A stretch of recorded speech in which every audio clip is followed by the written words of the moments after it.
राधे राधे प्यारे भक्तों, भक्ति रस में आप सभी का हार्दिक स्वागत है।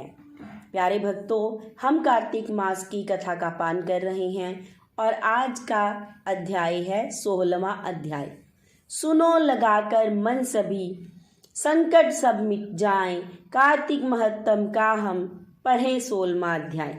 राजा पृथु ने कहा, हे नारद जी, ये तो आपने भगवान शंकर की बड़ी विचित्र कथा सुनाई है।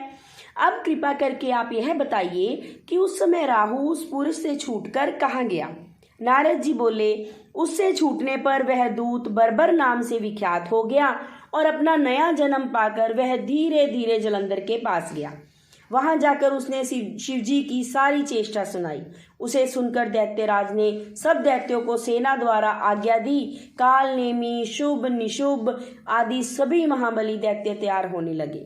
एक से एक महाबली दैत्य करोड़ों करोड़ों की संख्या में निकल युद्ध के लिए जुट पड़े। महाप्रतापी सिंधु पुत्र शिवजी से युद्ध करने के लिए निकल पड़ा। आकाश में मेघ छा गए और बहुत अपशगुन होने लगे। शुक्राचार्य और कटे सिर वाला राहु सामने आ गए। उसी समय जलंधर का मुकुट खिसक गया, परंतु वह रुका नहीं। उधर इंद्र आदि सब देवताओं ने कैलाश पर शिवजी के पास पहुंचकर सारा वृतांत सुनाया और यह भी कहा कि आपने जलंधर से युद्ध करने के लिए भगवान विष्णु को भेजा था। वह उसके वशवर्ती हो वहीं पर रहने लगे और सभी देवताओं को पर भी वहीं रहना पड़ा। अब वही सागर पुत्र आपसे युद्ध करने आ रहा है, अतएव आप उसे मारकर सबकी रक्षा कीजिए। यह सुनकर शंकर जी ने विष्णु को बुला भेजा और पूछा, हे ऋषिकेश, युद्ध में आपने जलंधर का संहार क्यों नहीं किया और बैकुंठ छोड़कर आप उसी के घर में रहने लग गए। यह सुनकर विष्णु ने हाथ जोड़कर नम्रता पूर्वक कहा, हे प्रभु, उसे आपका अंशी और लक्ष्मी जी का भ्राता होने के कारण मैं नहीं मार सका। वह बड़ा वीर है और देवताओं से अजय है। इसी पर मुग्ध होकर मैं उसी के घर में निवास करने लगा हूँ।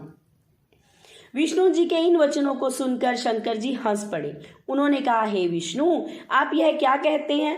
अब उस दैत्य जलंधर को मैं अवश्य मारूंगा। आप सभी देवता जलंधर को मेरे द्वारा मरा ही जाने। जब शंकर जी ने ऐसा कहा तो सब देवता संदेह रहित अपने अपने स्थान को चले गए।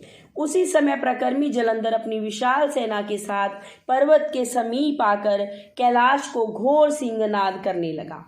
दैत्य के इस नाद और कोलाहल को सुनकर शिवजी ने नंदी आदि गणों को उससे युद्ध करने की आज्ञा प्रदान की।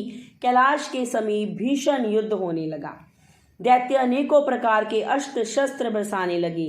भेरी, मृदंग, शंख और वीरों तथा हाथी, घोड़े, रथों के शब्दों से शाब्दिक हो पृथ्वी कांपने लगी। युद्ध में कटकर मरे हुए हाथी, घोड़े और पैदलों का पहाड़ लग गया। रक्त मांस का कीचड़ उत्पन्न हो गया। दैत्यों के आचार्य शुक्र जी अपनी मृत संजीवनी विद्या से सब दैत्यों को जिलाने लगे।